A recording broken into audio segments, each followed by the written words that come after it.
Captain Midnight. This video is brought to you by CuriosityStream and contains spoilers for Captain Marvel.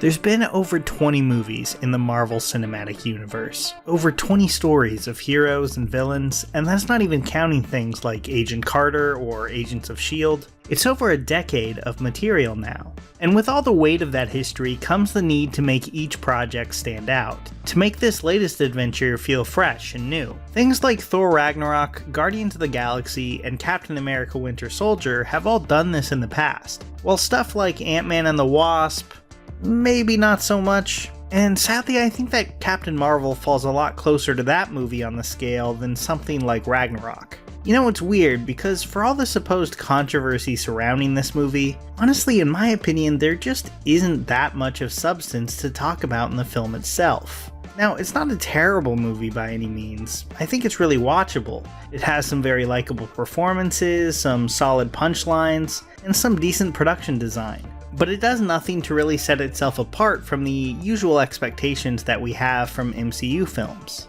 The banter, the action, and the plotting, it doesn't ever really rise above exactly what we were expecting to see. It kind of feels like the movie was fine with settling for mediocrity instead of carving out any new ground of its own. Which is too bad, because I think with a few changes in the script and the presentation, this was actually pretty close to being a far more emotionally satisfying story. There's a moment near the end of Captain Marvel that I think represents all the missed opportunity of the movie, because by itself, I think it's a very good scene.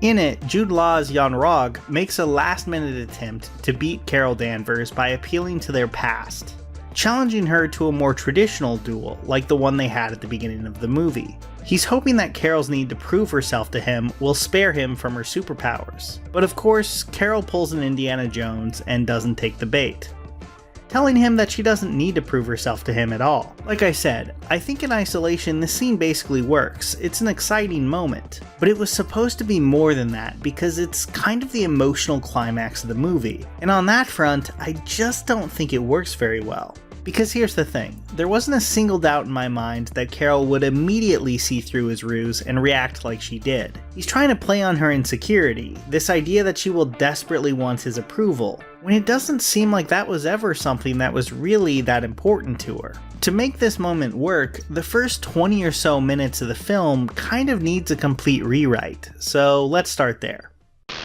Now I'm the Kree protector of the universe, which is kind of weird because I'm from Orlando. Cool.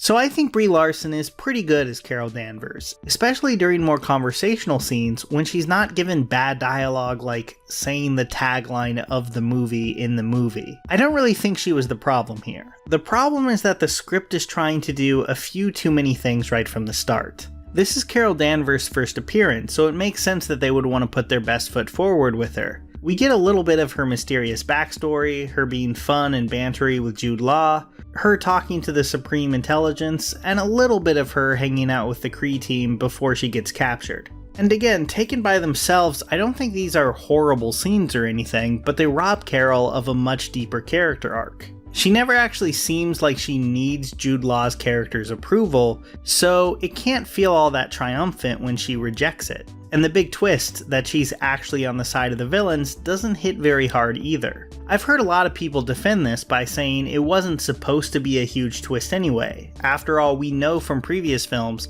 that the Kree are kind of huge assholes. And I agree, it didn't need to feel like some big Shyamalan he was dead the whole time moment. That's totally fine. But where this moment fails is that it doesn't feel like a big enough deal for Carol either. She's kind of mildly upset in a moment that should be world-shattering. This is a group of people she spent years of her life with, that she feels comfortable joking around and hanging out with. Really the only people she seems to have known since losing her memory. And losing all of that barely matters to her, let alone the audience. We don't know the members of the team very well anyway. They get a few scenes together, but most of them are just filled with exposition and don't have a lot of room for personality. Even Jude Law's character is kind of underwhelming. They don't explore their relationship with much depth at all. He's her superior officer, but it's also clear that they're pretty good friends. So the fact that their relationship is predicated on a lie should hit hard. Like it should really mean something. There should be some kind of palpable anger here, but instead Carol just seems annoyed.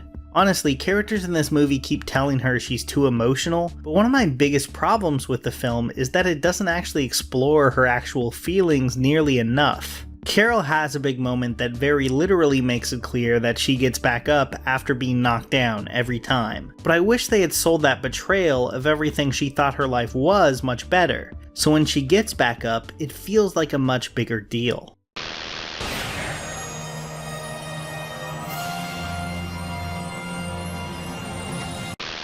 If there's one element to this movie that I think totally works, it's Ben Mendelsohn's performance. His chemistry with both Larson and Jackson is great, and he sells his character as both a villain and then as a noble hero really well. The rest of the supporting cast isn't quite as lucky. Samuel L. Jackson's Nick Fury is suffering from prequel syndrome really hard here. He's been built up over the course of a lot of movies, and that mystery and intrigue around Nick Fury is one of the most notable things about his character. When you take that away and he's just kind of a regular guy, it punctures what made Fury interesting in the first place. Really, the only great thing about Nick Fury in this movie is that he convinces me that the de-aging technology that Martin Scorsese is using in his new movie The Irishman might actually work pretty well. Aside from that, I really think Fury was wasted here, to the point where I might be devoting an entire video to him next week. But speaking of wasted, Phil Coulson seems almost incidental to the story.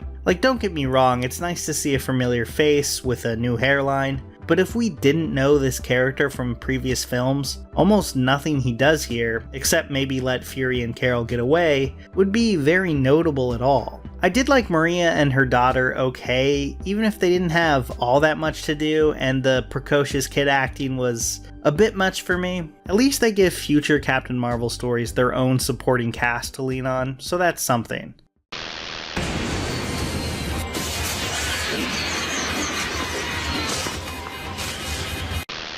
Really, the more I thought about this movie, the more that I found it hard to have that many strong opinions on it. It's kind of like a mid-tier Star Trek episode. In fact, it's kind of a lot like that, sad little alien kids and all. It's not incredible like the best of Trek, or embarrassingly bad like the worst of it. It's just kind of there. It goes down smooth enough because, hey, it's part of a big franchise that has a pretty decent baseline of quality, but nothing about it really inspires much passion. And as a fan of the Kelly Sue DeConnick run on the character, I really think that's too bad. Here's hoping at least that Carol Danvers gets a better showcase later this year in Avengers Endgame. Until then, I think we have a pretty mediocre MCU movie that fills the time and not much more.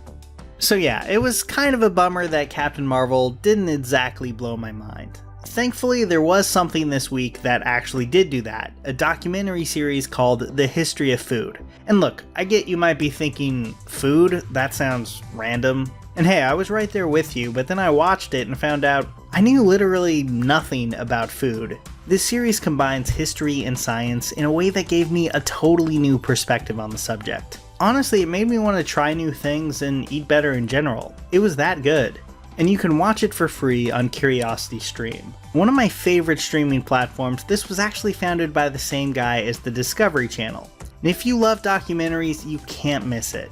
They have over 2,000 to choose from on everything from science, tech, history, and way more. The best part is that Curiosity Stream is available worldwide and starts at the really great price of $2.99 a month. So get 30 days on the service for free by just going to curiositystream.com/CaptainMidnight, which you'll find in the description and pinned comment below. Here's a special tip for the fellas and girls who have not already joined Captain Midnight's new 1940 Flight Patrol. You'd better hurry up and join at once, because there's a big adventure ahead. The thing to do now is to get started, because we're going to have not only barrels of fun, but loads of free gifts and prizes too.